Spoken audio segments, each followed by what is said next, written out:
1800 hours Pakistan Standard Time. Assalamu alaikum. This is Radio Pakistan. The news read by Sumaira Kamal.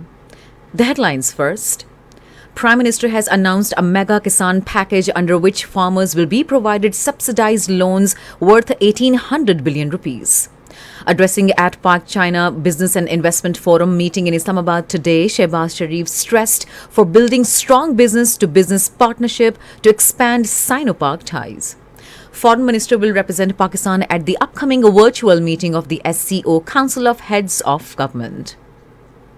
President calls for realizing full potential of bilateral trade between Pakistan and Ireland to increase its quantum. Jammu and Kashmir political resistance movement has urged the UN's EU, OIC and major world powers to resolve the Kashmir dispute to save the territory from Hindutva onslaught unleashed by the Modi regime. Russia has carried out missile attacks on critical infrastructure in Kyiv, Kharkiv and other Ukrainian cities. In the ICC T20 World Cup, Australia beat Ireland by 42 runs in Brisbane today. And now the news in details. Prime Minister Shehbaz Sharif has announced a mega Kisan package under which farmers will be provided subsidized loans worth 1800 billion rupees. While announcing the package along with Finance Minister, Interior Minister and Information Minister in Islamabad today, he said as compared to previous year, the increase in these loans is 400 billion rupees. The Prime Minister said to facilitate the farmers, the coalition government will provide a subsidy of over 10 billion rupees to waive off markup fee on the loans availed by farmers of flood-affected areas. He further said this mega package also includes loans worth 50 billion rupees for the youth of rural areas that want to invest in agriculture sector.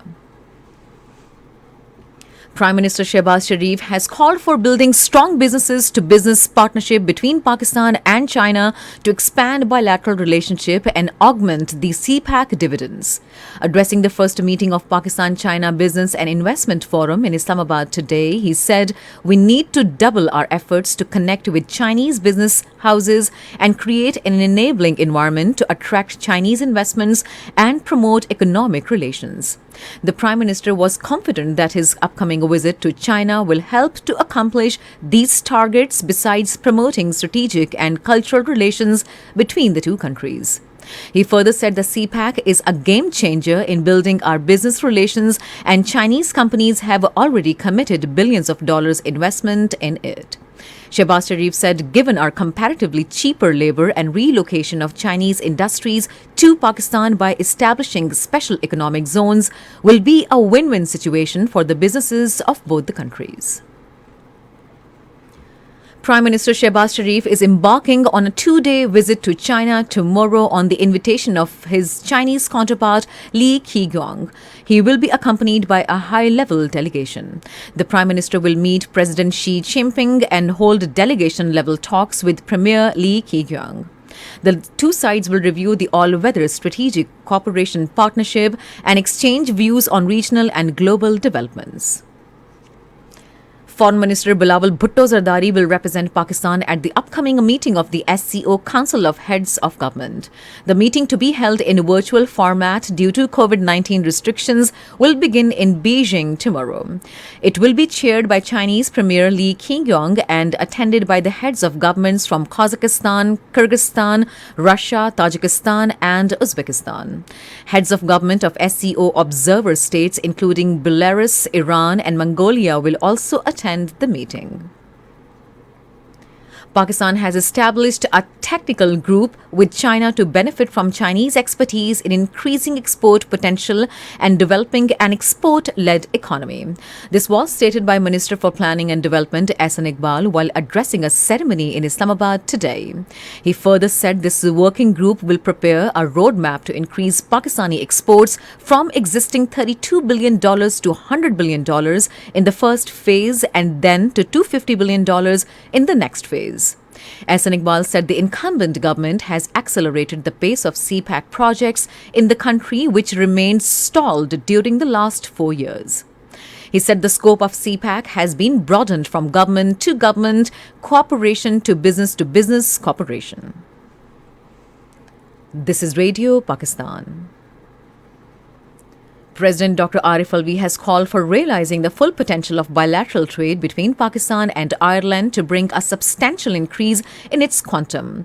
Talking to Pakistan's ambassador-designate to Ireland, Aisha Farooqi, in Islamabad today, he said there are immense opportunities for Pakistani IT-skilled youth and startups to secure online jobs in Ireland. The president said more and more IT companies in Europe are shifting their headquarters to Ireland, which has been termed the Silicon Valley of Europe. The president termed the support of Ireland for Pakistan very important during the ongoing fourth biennial review of GSP Plus and launching of the new GSP scheme post-2023, which he said would require active engagements. He also termed the opening of resident embassy in Islamabad in October this year by the Irish government as a welcoming step. Dr. Arif Alvi said it will help in taking the mutually beneficial and friendly relations between the two countries to the next level. Pakistan has strongly condemned the heinous and cowardly terrorist attack in Somalia's capital, Mogadishu, which claimed over 100 innocent lives and injuring many others. In a press release, Foreign Office spokesperson Asim Iftikhar said, "Our thoughts and prayers are with the families of the deceased and wounded." He further said the people of Pakistan stand in complete solidarity with the Somali nation in this most tragic hour of grief and mourning. The spokesperson said Pakistan attaches a great value to its fraternal ties with Somalia and believes that the resilient Somali nation shall emerge stronger from this tragedy. In Indian illegally occupied Jammu and Kashmir, Indian troops, in their fresh act of state terrorism, martyred one more youth in Kupwara district today. The youth was martyred by the troops during a cordon and search operation in Kiran area of the district. The troops arrested two innocent youth in Shopian district. They were arrested during a military raid jointly launched by Indian Army, Police and Paramilitary Central Reserve Police Force in Kilar area of the district. Meanwhile, Jammu and Kashmir Political Resistance Movement, at a meeting held in Srinagar today, strongly condemned the killings, arrests, house raids and other human rights violations in the occupied territory.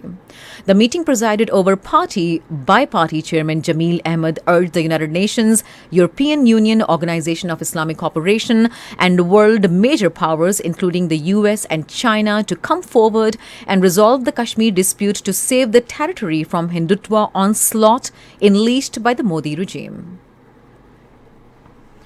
Russia has carried out missiles attack on critical infrastructure in Kyiv, Kharkiv and other Ukrainian cities early this morning. According to Mayor of Kyiv, the attacks have caused power and water outages. Ukrainian Air Force says it managed to shoot down 44 out of the 50 cruise missiles. The strikes come after Russia blamed Ukraine for a drone attack on its Black Sea fleet in the annexed Crimea. On the other hand, Russia has asked the UN Security Council to meet today to discuss the attack on its Black Sea fleet, which it has accused Ukraine of carrying out. Moscow said 16 air and maritime drones attacked civilians and Black Sea fleet vessels in the Bay of Sevastopol in Crimea on Saturday. In the ICC Men's T20 World Cup, Australia beat Ireland by 42 runs in Brisbane today. Batting first, Australia scored 179 runs for the loss of 5 wickets in stipulated 20 overs.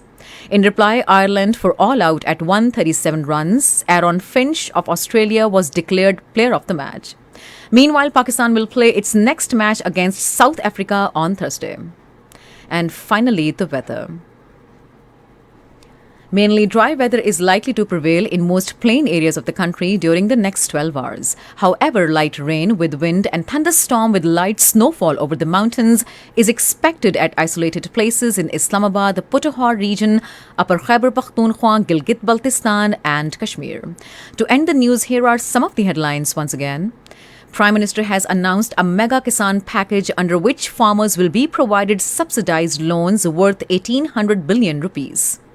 Addressing at Pak China Business and Investment Forum meeting in Islamabad today, Shehbaz Sharif stressed for building strong business-to-business partnership to expand Sino-Pak ties. Foreign Minister will represent Pakistan at the upcoming virtual meeting of the SCO Council of Heads of Government. And that is the end of the news. For more news and analyses, log on to our website radio.gov.pk.